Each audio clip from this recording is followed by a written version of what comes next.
વડીલો માતાઓ બહુ જાજુ ન કહેવાનું હોય, પણ જિંદગી તમને મળી છે તો સ્વયં રૂપી જીવી લેજો, સદગુરુના આશીર્વાદ લઈને જીવી લેજો, કારણ કે આ માનવ અવતાર વારે વારે ન મળે, એટલા માટે મારો કવિ કહે છે કે સજને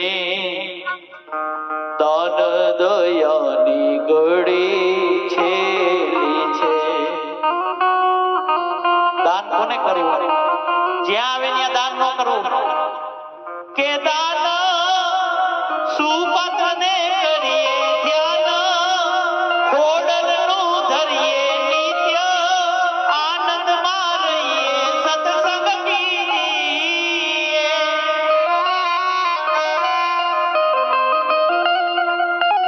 હે સજની તાણું આવ્યું છે ભવજળ તરવાનું,